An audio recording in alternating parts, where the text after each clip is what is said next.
All right, Chief Meteorologist Tony Manolfi here. And Tony, you've been keeping an eye on the tropics since yesterday. What are you keeping an eye on the most about this development? Well, you know, it's such a large system, and even though the forecast cone is well south of Texas, it's a very large system, so it's kind of misleading. Folks in Texas are going to have flooding. It could be severe. We'll have to watch that. Here locally, there's another feature that may develop and make a run at us. You can see that little feature north of San Juan, little flare up there today. Some of the models take that into northeastern Florida with some squally weather and some gusty winds. Not expected to develop, but of course it is the tropics and you have to keep tabs on things, and that's what we're going to do. It features right in here. It's only got a 20% chance of developing as it moves off towards the west-northwest. And here's potential tropical cyclone number one. They're kind of struggling a little bit here this afternoon. And then a third piece of energy. This is not PTC1. This is another feature that we think is going to develop around day 5, 6, and 7 and then eventually lift northward. And this feature here still may impact Florida, but the impacts that it will bring will be far less impactful than what is going to be going on with this feature here that will come in over Mexico. This is the wind field.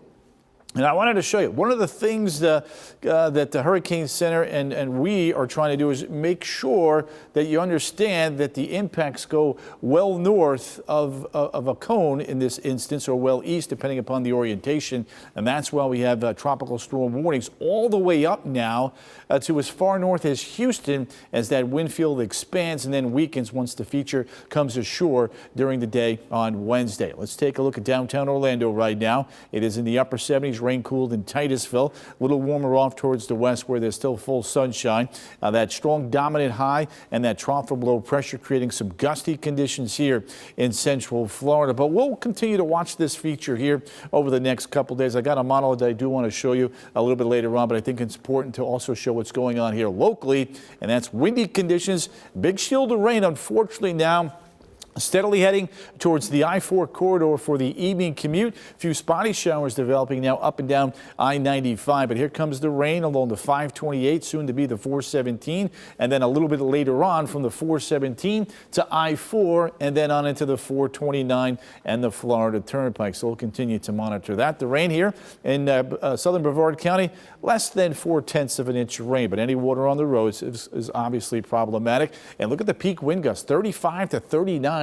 Back towards Melbourne. That's a tropical storm force wind gust at the top of the hour, and that's creating some rough surf today, tomorrow, on into Thursday, and then gradually subsiding as we head into the upcoming weekend. Now, as we take a look at futurecast for the evening, there's some scattered showers out there, and we'll have to watch these because sometimes it'll kind of add on up.